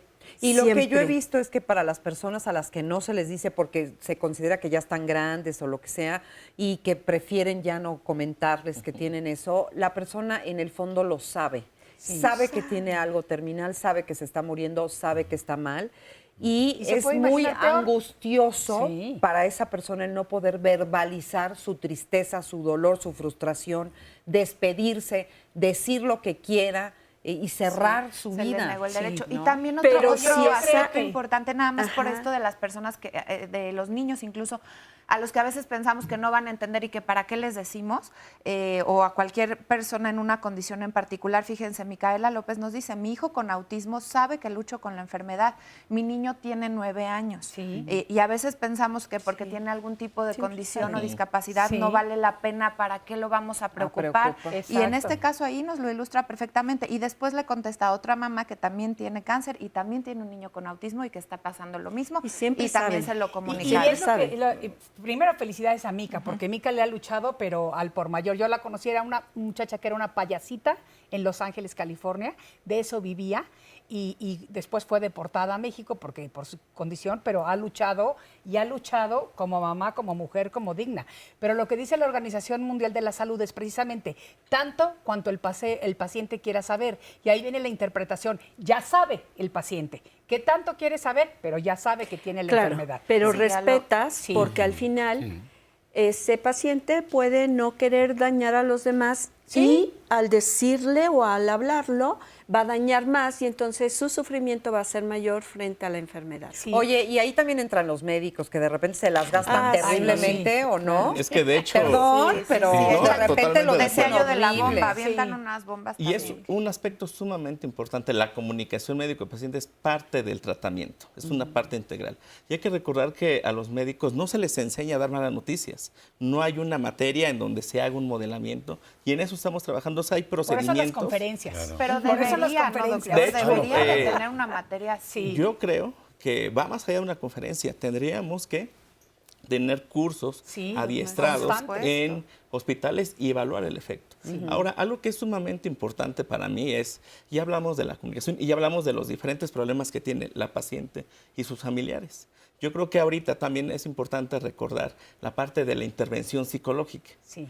Muchos pacientes no van a intervención psicológica por este estigma que tienen sobre la salud mental. Que si Ir están con locos. el psiquiatra o ir Claro. con el psicólogo. Y la otra es que a veces, incluso el propio equipo de salud no sabe que hay un servicio de salud mental. Es muy importante como mensaje dejarle a los pacientes y a sus familiares que si van a una intervención psicológica, 2 puntos. Tiene que ser una intervención basada en evidencia para que funcione. Y la otra, que el mejoramiento, la disminución del malestar emocional es porque están haciendo un cambio en su comportamiento. Claro. Al final, esperamos, como los testimonios en vivo, que salgan adelante del cáncer. Y eso que aprendieron con el terapeuta, lo utilicen para diversos problemas que se presenten Claro. más allá en la vida. ¿Qué pasa con los niños cuando sí se les habla, aún siendo pequeñitos, se les habla, se les dice, ven a la madre, lloran con ella, sufren la enfermedad con ella, la viven, y si la madre le toca la mala pata de fallecer, ¿cómo viven el duelo esos niños? Me imagino que mucho mejor. Sí, lo viven mucho mejor, pero no solo es la información, es el tipo de apego que tienen. O sea, hay un punto que tenemos que trabajar y trabajar mucho, es ese vínculo afectivo que sostienen con el cuidador, con la madre en este caso. Si ese vínculo ha sido un vínculo ambivalente o un vínculo muy dependiente, el duelo va a ser más complejo. O sea, yo llego a tener pacientes de 17, 18 años cuyas madres han llegado a fallecer y les cuesta muchísimo trabajo elaborar su duelo. ¿Por qué? Por la dependencia psicológica que han sostenido con esta figura. Pero no es así en todos los casos, o sea, No la es así en relación todos los... madre-hijos, independientemente de enfermedad o no enfermedad, o sea, la muerte de una madre es de las cosas más dramáticas que te puede pasar en la vida. Sí, pero cuando tú incluyes a otras personas es más fácil. Exacto. Es Cuando que- tú incluyes Sí. a terceros, cuando no Muy es de nada apoyo. más mamá y yo, es como cuando estás en el hospital y no nada más es en un cuarto estar mamá e hijo. Ah, ya. O hijo y o mamá. sea, tiene que ser más Más comunitario. abierto, cuando Ok. incluyes otras redes de apoyo en donde a pesar de que mamá ya no esté, tú tienes la seguridad y la protección porque la aprendiste. Ok. Sabes que puedes estar con otras personas y continuar tu No, vida. es que yo te entendí, no te entendía La bien. semana pasada el programa de Sí. los tíos y del papel que tienen cuando se vuelven cuidadores primarios de los niños. En este que sería un caso en donde se aclara un ejemplo más para el programa pasado, en donde si la mamá está enfrentando el cáncer, los tíos tienen un papel fundamental y si fallece también. ¿no? Sí. Pero para que quede claro nada más, más bien para que me quede claro a mí, una cosa es que la sobrecarga vaya sobre los hijos, pero yo me imagino que estamos todos de acuerdo en que los hijos tienen que estar y ver y colaborar Claro. y seguir Sí, su vida, sí, pero, claro. pero formar parte de Del eso que le equipo. está pasando Sí, claro. a la madre, Claro, ¿no? pero te lo voy a poner en un ejemplo. ¿Qué pasa cuando la madre se va al hospital y el hijo se queda en casa y se figura que su vida no puede continuar y la madre le dice, la madre le deja el mensaje de que no confía en nadie? ¿Y qué pasa cuando la madre se va y le dice al hijo, te dejo con tu abuelita y cualquier cosa que necesites, tu abuelita va a estar al pendiente. Yo voy al hospital a que me atiendan. Sí. Eso mismo se va a reproducir durante el proceso del duelo. Claro. Ese mismo esquema. Bueno, y eso hasta sin cáncer, o sea, Sí. hacer que los hijos sean tan desconfiados y dependientes. Es que aquí terrible. yo creo que hay algo bien importante para todo. Hay que desaprender. Ante muchas cosas hay que desaprender. Tenemos muchas ideas que nos limitan, que ya las traemos, ¿no? Sí. El que no puedo ir yo al psicólogo, al psiquiatra menos, un tanatólogo, ¿eso qué es? Y cuando uno piensa, bueno, es que hay un tanatólogo con el que puedes hablar. Ah, no, es que ya que se muera mi mamá o ya que se muera mi papá. No, es en el proceso. Y ¿Por qué no esa maravilloso es fuerza? eso, que No. estamos en este momento de apertura de conciencia, de crecimiento espiritual, en donde nuestra labor como seres vivientes en este momento de la vida, de cambiarnos el chip, de cortar patrones aprendidos Claro. y de empezar a vivir por nosotros esta nueva realidad que tenemos. Hoy por hoy se vale preguntar absolutamente todo, se vale cuestionarnos lo que nuestros padres y nuestros abuelos nos metieron en la escuela, nos metieron lo que nos dijeron, y se vale como la computadora, se pone viejita, le Resetearnos. cambias el disco duro. Claro. Pues vamos a resetearnos Aquí es bien también importante nuestro. lo que decía una de las personas que está aquí con nosotros. Si yo ahora disfruto cada día, Claro. y todo, ¿por qué no lo disfrutamos desde hoy? Exacto. ¿Por qué tengo que esperarme a estar enfermo? Claro. A veces tenemos que miedo. pasar por alguna vivencia Luego extrema todo es un para- aprendizaje. para retomar. Sí, Les debo exacto. algunos agradecimientos por el tema del día de hoy. Está la gente muy interesada y nos dicen en Instagram. Recuerden que ya tenemos Instagram para que nos siga, vea las fotografías y los videos del programa. Es @diálogos en confianza. Y nos dicen muchas gracias por el programa. Está muy interesante. Es difícil ver tantas experiencias duras, pero reales. Dios les bendiga y sigan siendo de ayuda para muchos. También nos dice César, qué tema tan difícil de manejar y más asimilar, cómo aceptar nuestros alcances y limitaciones como familiar y más aún aceptar nuestras obligaciones, lo que decías de los hijos, Sí. que tienen que ser parte fundamental. Sí. Gracias por estos programas tan informativos, Canal 11, desde San José, California, nos saluda Lucita Espinosa. Claudia Bazán también nos pregunta sobre los factores de riesgo, que ya es un tema más médico que pueden buscar en YouTube. Se han hecho varios programas sobre cáncer en lunes.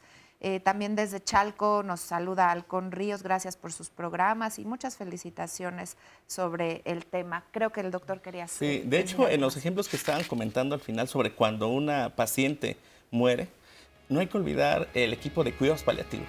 Cuidados paliativos es una parte fundamental del tratamiento contra el cáncer y es multidisciplinario. Está el psicooncólogo, está la enfermera, el anestesiólogo, el oncólogo médico, y hay un elemento que se hace aún más presente en pacientes con cáncer avanzado, que son las necesidades espirituales. ¿A quién le toca atender las necesidades espirituales? A todos. No hay un especialista que tome una licenciatura, una maestría para eso, no. Nos toca como en equipo de salud. Una, y dos, que es algo bien importante, uno piensa en cuidados paliativos como pacientes que ya están en una etapa terminal. No, no es así. De hecho, se está procurando que los cuidados paliativos sean cuidados paliativos tempranos. Vamos una pausita y seguimos. No se vaya. Gracias por continuar con nosotros y por todas las historias que hemos recibido el día de hoy. Muchas gracias por su confianza y el próximo martes también un tema difícil. Oigan, nos las están poniendo complicadas, pero hay que hablarlo. Es importante hablar de estos temas como el que vamos a tocar el martes. Se puede evitar el suicidio en la familia. Y es que el suicidio es un tema del cual muchas veces no nos gusta hablar y es importante hacerlo. Mientras más se hable de él, hablaremos de cómo se puede evitar y si acaso se puede prevenir. Hemos sabido, y las estadísticas ahí están, que el suicidio en jóvenes, en adolescentes ha aumentado dramáticamente. ¿Por qué? Vamos a analizarlo la próxima semana y sobre todo, qué se puede hacer desde la familia. Compártanos sus historias y sus preguntas para el próximo martes, que además ese martes, 10 de septiembre, es el Día Internacional o Día Mundial de la Prevención del Suicidio. Y por eso vamos a decir que sí es posible aquí en Diálogos en Confianza. Vamos a ver un resumen de lo que se ha dicho hoy. Proliferación descontrolada de las células. ¿Qué quiere decir esto? Que una célula que generalmente se tiene que dividir de 1 a 2, de 2 a 4, de 4 a 8, para seguir permitiendo que nuestro cuerpo tenga vida, de repente, por alguna razón, se aloca y de 1 se va a 23, de 23 a 98, de 98 a 2000, y esa proliferación descontrolada es lo que es el cáncer. Es un diagnóstico como cualquier otro. Vamos a ver. Vamos a entrar, vamos a tener fe, vamos a tener fuerza, esperanza, unión. es muy importante recordar que, uno, el cáncer se considera un cáncer familiar. No hay que dejar a la paciente o al paciente, si fuera el papá, enfrentar de forma aislada. Cuando entra, no solamente enferma a ese sujeto, sino enferma a toda la familia. La aceptación solo va a venir a partir de todo lo que vas viviendo. No porque te lo dicen ya lo aceptas. Les demos tiempo para ir procesando cada una de las cosas que van viviendo. Tenemos que sobrevivir. Este es un ciclo, entonces verlo como eso natural. Hay que ser proactivos, hay que ir a buscar segundas opiniones, hay que buscar a los doctores, hay que armarnos de valor, hay que tener a la familia contigo. Entender el cáncer también es entender las diferentes etapas de la vida. Entonces ahí tenemos que desarrollar junto con la paciente, vernos como un equipo de trabajo, quienes pueden ayudarnos a hacer ese soporte social. Tú estás dispuesta a hacer tu parte, ni víctima ni victimaria. Ninguna de las dos. Guerrera. Lo importante es vivir nuestra vida sabiendo que en el momento que nos toque partir, vivimos una vida plena, feliz y digna. Qué importante es estar hablando de todos estos temas porque de verdad, pues hay que hablarlos. Justamente por eso estamos haciendo este programa, porque estamos viendo el trabajo que nos cuesta a veces hablar de estas cosas. Y si nos cuesta hablarlas entre adultos, con nuestros hijos y con los niños pequeños, pues mucho más. Bueno, yo agradezco mucho que estés con nosotros también. ¿Tu nombre? Marcelina Jiménez. Marcelina Jiménez. Sí. Marcelina, ¿tú tuviste cáncer de mama? Sí. ¿Y quién te apoyó? Bueno, yo sentí el apoyo muy grande de mi hija, Gema, que en paz descanse. Estuvo conmigo todo el tiempo y es muy triste porque para mí era muerte esa palabra. Ahora lo veo de diferente manera porque digo, estoy luchando, me siento una guerrera, como todas somos unas guerreras que luchamos. Yo no veo ahora sí lo que yo veía antes, ahora lo veo y lo disfruto la vida. Gracias a todos los que me han apoyado, a los doctores, aquí ustedes, que son unas personas maravillosas. Me gusta oír, escuchar y me alimento de todas las palabras, de todos los testimonios. Ahora veo que son mis hermanas, somos del mismo dolor, valoramos la vida y pues me siento muy contenta, muy alegre porque digo, tengo vida y debo de seguir adelante. Aún, pues yo que quisiera decirles a todas las familias que apoyen a las esposas, a quien esté malito, quien tenga este padecimiento, que ahora sí que las apoyen, un abrazo, un apretón de manos, una palabra, nos hace falta, porque yo viví eso. ¿Te sentías sola? Pero había momentos en que digo, debo de salir adelante. ¿De quién te faltaba el apoyo? Mi esposo. De tu esposo. Pero gracias a Dios, pues he salido. ¿Hace cuánto tiempo ya fue eso? Hace 11 años. 11 años. Y fíjate, qué impredecible es la vida, qué trágica también puede ser, que tú eras la que tenías el diagnóstico de cáncer, tú eras la que podías haber muerto, digamos, de un pronóstico así, y sin embargo, tiempo después la que muere es tu hija. Sí. Y tú aquí estás. Aquí estoy y sé que donde quiera que ando, tengo sus palabras y aquel gusto, aquel apapacho, aquellas palabras, las tengo en mi mente. Y digo, gracias a Dios, a todos, y no hay que rendirse, hay que salir adelante. Eso. Y echarle ganas, saber que la vida sigue y más adelante seguir dando gracias porque nos rodean de muchas cosas, de muchas palabras hermosas que uno recibe y se lleva uno, se alimenta uno para seguir y seguir adelante. El apoyo de la gente, ¿verdad? Muchas gracias. Muchas gracias. Y gracias por compartirlo con nosotros. Que Dios bendiga a todos. Muchas gracias, qué linda. Muchas gracias. Vamos con Sandra. Acá, te ¿Con leo Sandra? algunas. Es que justo están diciendo de lo que nos está compartiendo la señora, lo importante que es saber que hay y contamos con el apoyo de otras personas, y nos pregunta Karen Vázquez, ¿cómo podemos apoyar o enfrentar los estados de ánimo de una persona con cáncer? Por eso tan importante con mucha el paciencia. equipo multidisciplinario. Sí, mucha No, y que- tolerancia. Rodearse de especialistas. Y conocerlo, cada quien es diferente. Exacto. Hay veces que el enfermo apoya más a los otros. Absolutamente. Ya a mí me tocaba consolar a mis amigas que lloraban. Ay, es que te vas a morir. No, mi reina, espérate. O sea, y tú Ya la tienes que levántame la consolar. canasta. No, sí. Pero te voy a decir una cosa que es bien importante hablando de esto. Y es que, por ejemplo, lo que nos comentó Gabriel antes de que al inicio él salió huyendo, las estadísticas muestran que las mujeres que tenemos cáncer de mama y que somos diagnosticadas y que están en pareja, y digo están porque yo no estaba, afortunadamente para que no me dejaran, el 60% de los maridos o de los compañeros salen huyendo. Y no es que los hombres sean malos, siempre lo digo, ahí es donde necesitamos los programas de información. El hombre tiene mucho miedo y el hombre es mucho más miedoso que la mujer. Eso, Entonces sí. es más fácil salir huyendo porque no saben cómo afrontar actuar. el problema. Su caso es, él de repente recapacitó, dijo, tengo que ser fuerte por mis abuelos, por mi mamá y por todos, y regresó. Él es hijo, los maridos no vuelven. Entonces, hay que educar al hombre de que con senos o sin senos, las mujeres somos diosas y se nos tiene que querer y respetar, estemos completitas o estemos mayugaditas o estemos mutiladas, porque es el ser interior que tenemos dentro el que vale la pena. Y yo agregaría también otra parte, ¿no? Las lecciones de la vida. Claro. Porque la lección de este testimonio es que a pesar de... Claro.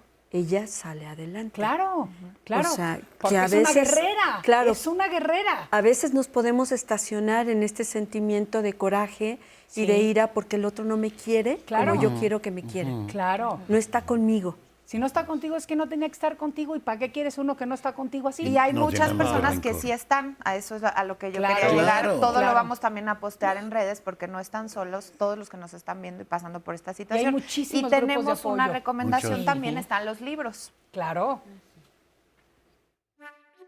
Una idea común muy perjudicial es la de creer que el cáncer es resultado de vivir enojados o llenos de ira y resentimiento. ¿Te imaginas lo que esto implica para las mujeres y hombres que han sido diagnosticados con algún tipo de cáncer? Es culparlos dos veces. La primera porque ellos se generaron su enfermedad y la segunda por no poderse curar. Las emociones y el cáncer, mitos y realidades de Gina Tarditi es una lectura obligada para pacientes y familiares porque nos ayuda a eliminar falsas creencias y a poner atención para no caer en la trampa de supuestas curaciones que a veces solo quitan tiempo precioso para el paciente. Bueno, pues ahí está esa recomendación y también tú escribiste un libro. Tenemos Claro. aquí Mi libros. primer sí. libro, Una etapa difícil, mi lucha contra el cáncer. Tengo 9, ya, Ok, 9. 9. Pero ese fue el primero y habla del proceso y es un libro que hablo de tú a tú. Es todo el proceso del cáncer por un año, cómo lo vives, cómo lo sientes, cómo lo superas, cómo lo compartes y cómo a final de cuentas, pues la vida sigue.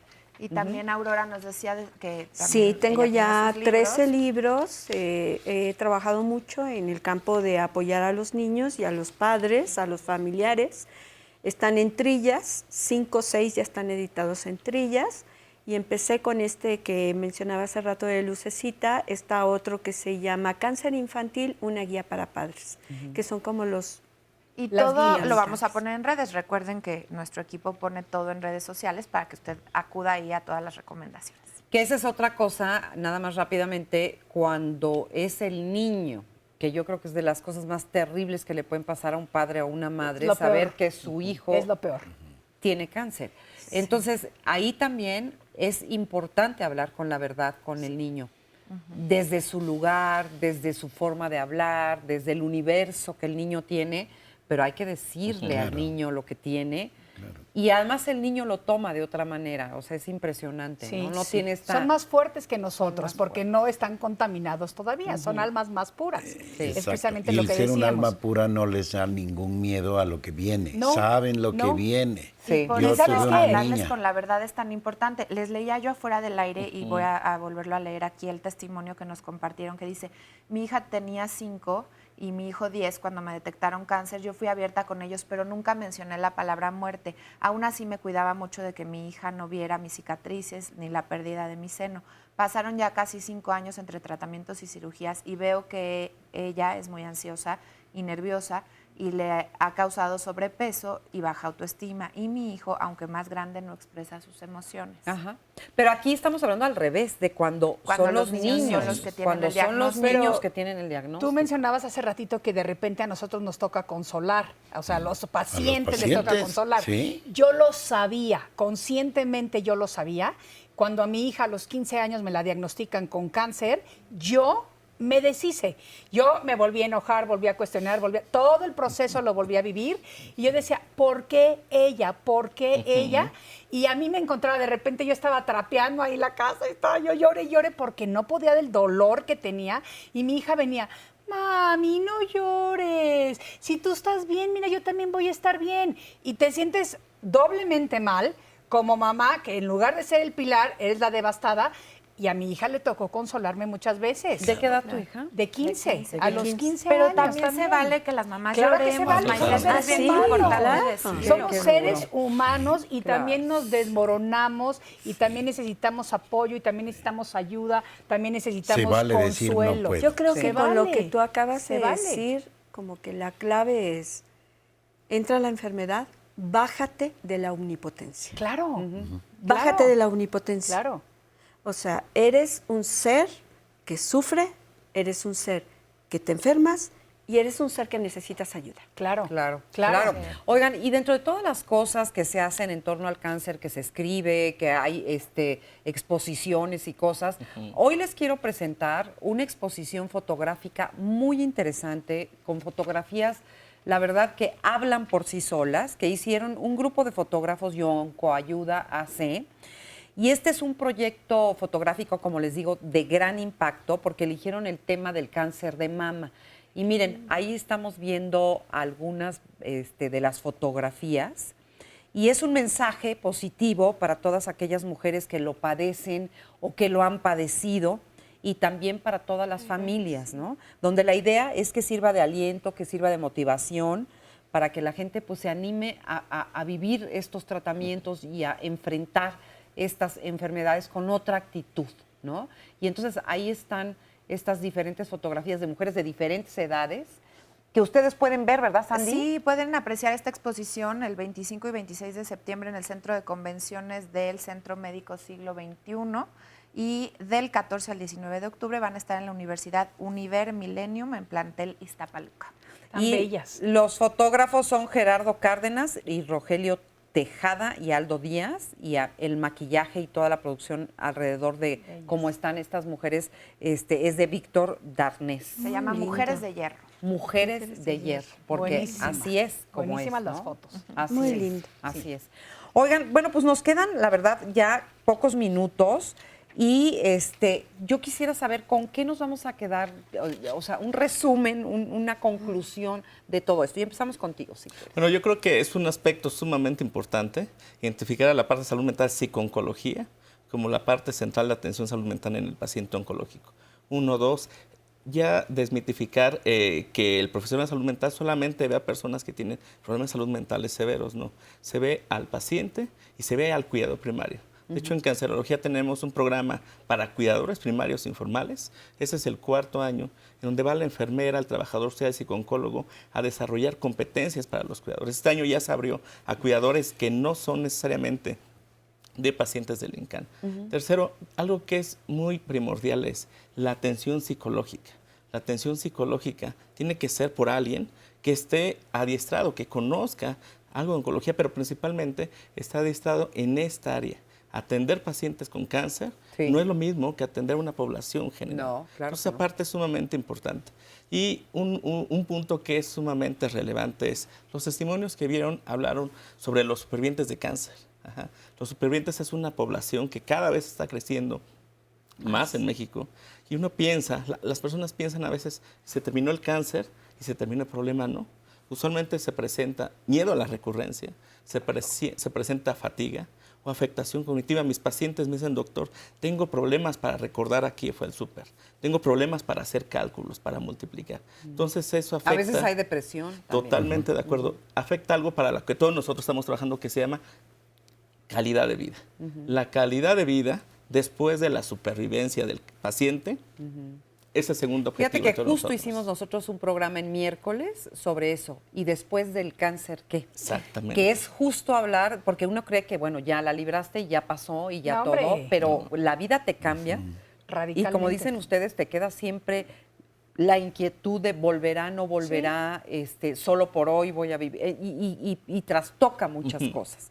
Entonces, de eso, y lo pueden buscar en YouTube, porque ahí está ya ese programa también. Entonces, no olvidemos ese punto de calidad de vida, porque la calidad de vida por lo menos tiene 3 elementos. Nuestras funciones físicas, sociales, pero el aspecto emocional. Así es. Gracias. Me uno a esta parte de nosotros podemos trabajar al principio, en medio y al final. Y eso es la propuesta que tenemos en todos los hospitales, de hacer clínicas que tienen que ver con acompañar al enfermo y a la familia desde el principio, durante el proceso y al final. Y por otro lado, también recordar 2 cosas. Uno, que lo que no se puede decir se convierte en algo que no se puede nombrar, y lo que no se puede nombrar se convierte en un secreto inaceptable con características traumáticas. Claro, es decir, que ahí lo traes y ahí tiene sus efectos. Claro. Y el último punto es esto que decía, todos trabajamos con lo espiritual. Siempre pensamos que lo espiritual es lo religioso y no. Lo espiritual es transmitir confianza, fe, seguridad. Claro. Y cuando estoy con un paciente, eso es lo que trabajo. Aparte de lo psicológico, lo espiritual. Así es. Gracias. Pues yo sí creo que hay que informarse, tanto como se pueda. No tener miedo a lo que viene, estar preparado para lo que sea. Porque hay muchos que tenemos ahorita testimonios de que sobrevivieron, los que no, ¿cómo quedaron? Entonces aprender, todo pasa para que aprendamos, para que crezcamos espiritualmente. Eso es lo más importante. Ya crecí, ya no va a venir otra lección igual, porque si no crecí, me aferro, no, voy a seguir en lo mismo, ahí viene algo un poquito más fuerte. Entonces vamos aprendiendo. El final, la muerte va a llegar siempre. A todos. A todos. Vivir, ahorita estamos vivos. Eso es lo importante. Así es. Claro. Y yo te voy a decir que yo sé que yo nombré a la enfermedad del cáncer la enfermedad bipolar, porque así como es cruel, traicionera, crece dentro de nuestros cuerpos sin que siquiera nos alerte de su existencia, nos va acercando cada día más a la muerte, es una enfermedad que nos llena la vida de amor. Es la enfermedad de la compasión. La compasión no es la lástima, es un hermano del amor. Nos llena la vida de amor. Encontramos apoyo, encontramos ayuda, encontramos protección, cariño, toda esa gama de sentimientos maravillosos, además de que nos da lecciones muy fuertes tanto a los pacientes como a los que viven la enfermedad con el paciente. Es una enfermedad de amor. Entonces yo me quiero quedar con eso, que realmente no significa muerte, significa voy a conocer una nueva manera de amar. ¿Por qué hay gente que dice que su cáncer fue una bendición? ¿Por eso? Absolutamente por ¿Te da eso, otra porque te perspectiva? da otra perspectiva de la vida, te enseña a vivir. O sea, hay una persona antes del cáncer y una persona totalmente nueva del cáncer.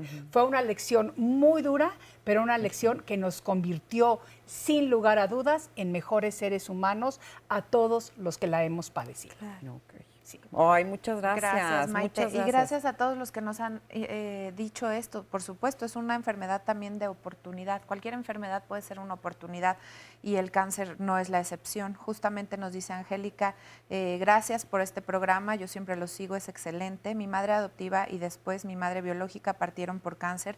A mí ayer me confirmaron que estoy curada de cáncer de mama y agradecí el proceso de mis madres para superarlo. Ay, sí. Del Twitter nos dicen en algunos casos difíciles y dolorosos como el de Jackie, que dice, mi mamá tuvo cáncer y sigo enojada porque nunca nos dijo. Lo supimos hasta que murió. Solo mi papá supo y fue esto muy injusto porque fue injusto además que él cargara con todo el peso y todo el dolor. Claro. Acá nos dicen, es sumamente importante saber qué decir Y decir cáncer puede significar muchas cosas, no solamente muerte, porque de inmediato lo asociamos. Tiene mucho que ver el lugar, la etapa, los tratamientos disponibles, el tratamiento. Esto nos lo dicen también en el Twitter. Claudia dice Dora, es muy feo crecer oyendo que tu mamá está enferma y se va a morir. A mi mamá la desahuciaron cuando yo era pequeña. Aunque vivió mucho más, crecimos con miedo y esto es horrible. Un tema triste, nos dice René, pero también de muchos retos y desafíos, y me sorprende que, todos los testimonios. Felicita mucho al programa. Muchas gracias por todos los testimonios y por todas las felicitaciones y recomendaciones que nos hacen. Muchas gracias y bueno, pues ya casi nos vamos. Les recordamos que mañana vamos a estar hablando, en miércoles de Saber Vivir, vamos a estar hablando acerca de lo horrible que es la traición, de lo feo que es eso de traición, iba a decir de traicionar también, porque uno habla de la traición como si fuera algo que los demás te hacen a ti, pero habría que pensar si nosotros hemos traicionado. Oye, ¿van a hablar de la traición a uno mismo? De pronto también, traicionas tus creencias, te traicionas a ideales. Sí, por supuesto. Pues mañana va a estar muy bueno, así que no se lo pierda también en punto de las 9:30 de la mañana. Y bueno, pues hoy que nos quede claro que las cosas hay que decirlas, hay que hablarlas, suavecito, bonito, acompañando, pero siempre con la verdad. La verdad es lo único que ayuda a todo el mundo a sentirse más liberado y más en paz. Así que si nos quedamos con eso de este programa, yo creo que cumplimos esa misión. Muchas gracias, un saludo cariñoso a Cristina Jáuregui, quien ya va a estar con ustedes la próxima semana, y por lo pronto yo me despido de ustedes. Muchas gracias, hasta pronto.